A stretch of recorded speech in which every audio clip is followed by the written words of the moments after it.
ओम श्री परमात्माय नमः।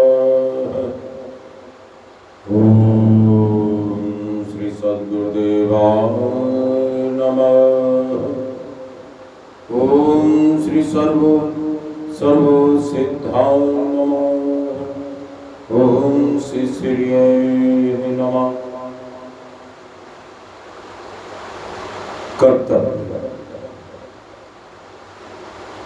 कल आपने सुना कि उद्देश्य के ऊपर उन्नति, एकांत। आज एकांत के बाद कर्तव्य आपका क्या बनता है?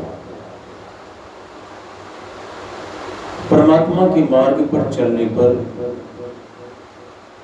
आपका कर्तव्य क्या बनता है? आपका उद्देश्य क्या बनता है?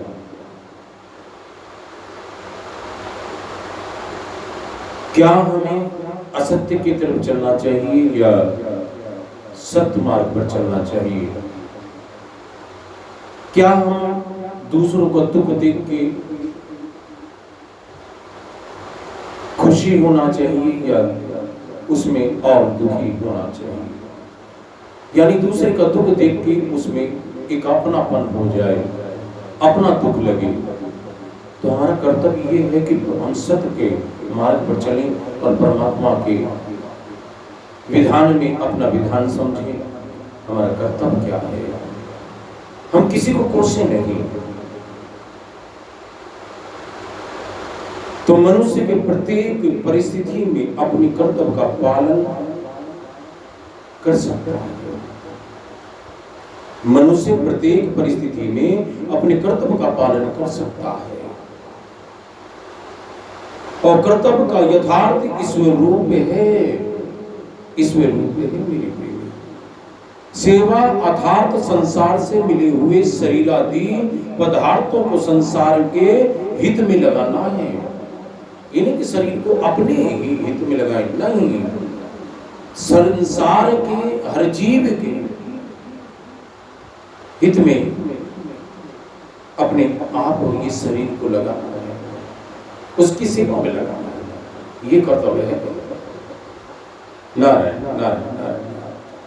अपनी कर्तव्य का पालन करने वाले मनुष्य के चित्त में इस विभाग की प्रसन्नता रहती है। इस विभाग की प्रसन्नता रहती है।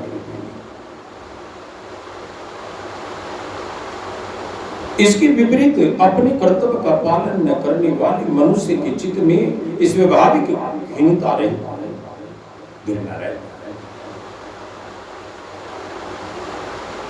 तो साधक आसक्ति रहित तभी हो सकता है जब वह शरीर, इंद्रिया, मन, बुद्धि को मेरी अथवा मेरे लिए न मानकर केवल संसार की और संसार के लिए मानकर संसार के हित के लिए तत्परता पूर्वक कर्म का आचरण करने में लग जाए, तभी सार्थक है। अपने लिए मन और बुद्धि, इंद्रियों को अपने लिए न माने, ये दूसरे किस काम में लगा, इस शरीर आदि सभी संसार के हर जीव के सेवा में लगा दिया, तभी सार्थक है। मेरे प्रेमी, वर्तमान समय में घरों में, समाज में जो अशांति, कलह, संघर्ष देखने में आ रहा है, उसमें मूल कारण यही है कि लोग अपने अधिकार की मांग तो करते हैं पर अपने कर्तव्य का पालन नहीं करते। कि हमारा कर्तव्य क्या है, हमें क्या पालन करना चाहिए, क्या नहीं करना चाहिए, क्या मैं वो कर रहा हूं या नहीं कर रहा हूं, इस तरफ हमारा ध्यान ही नहीं है, ख्याल ही नहीं है। नारायण। अरे कोई भी कर्तव्य कर्म छोटा या बड़ा नहीं होता मेरे प्रिय। छोटे से छोटा और बड़े से बड़ा कर्तव्य मात्र समझकर सेवा भाव से करने पर समान हो जाता है। जिससे दूसरों का हित होता है वही कर्तव्य होता है। हमें दूसरों का हित करना है, करने वाला तो ईश्वर है, लेकिन हमारा कुछ कर्तव्य है, निर्मित बनाया है तो हमारा कुछ कर्तव्य है। यूं तो पशु भी अपने बच्चों को भोजन देते हैं, उनकी रक्षा करते हैं, तो मनुष्य में कुछ तो फर्क है। हम सभी एक ही परमात्मा की संतान हैं, हम सभी के पिता एक हैं। हम क्यों समझ लेते हैं कि ये मुसलमान है, ये सिख है, ये ईसाई है, ये पारसी है, ये यहूदी है, ये बौद्ध धर्म वाला है, सबके पिता एक हैं।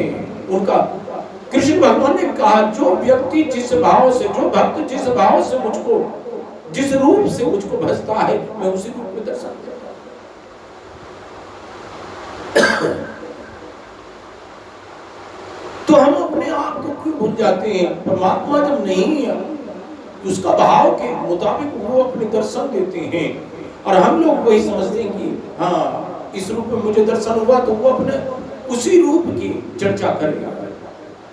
उसका भाव ये था।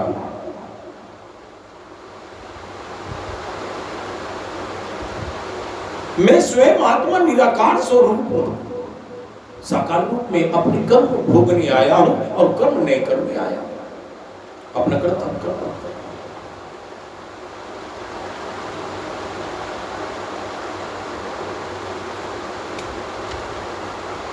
तो मेरे प्रेमी, जिससे दूसरों का हित हो या दूसरों का हित होता है वही कर्तव्य होता है, जिससे किसी का भी अहित होता है वह अकर्तव्य होता है।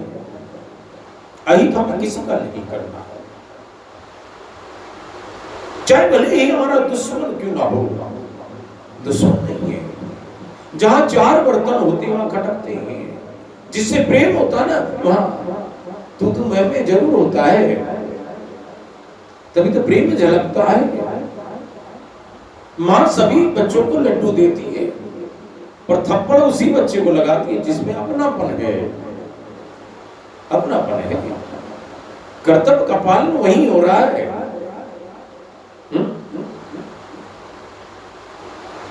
तो मेरे प्रेमी, राग द्वेष के कारण ही मनुष्य को कर्तव्य पालन में परिश्रम या कठिनाई प्रतीत होती है, लेकिन है नहीं।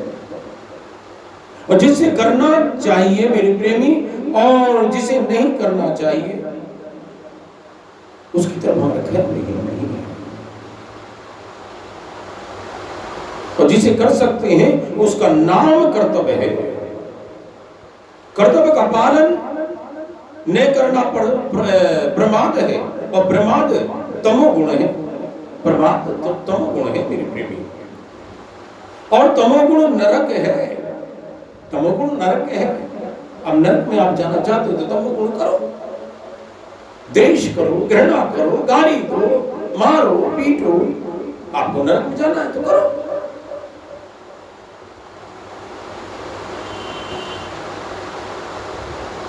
श्रीमद् भागवत गीता में आया कि अध्याय 11, 19 और 43 में आया मेरे प्रेमी कि अपने सुख के लिए किए गए कर्म असत्य, और दूसरों के हित के लिए किए गए कर्म सत्य होते हैं।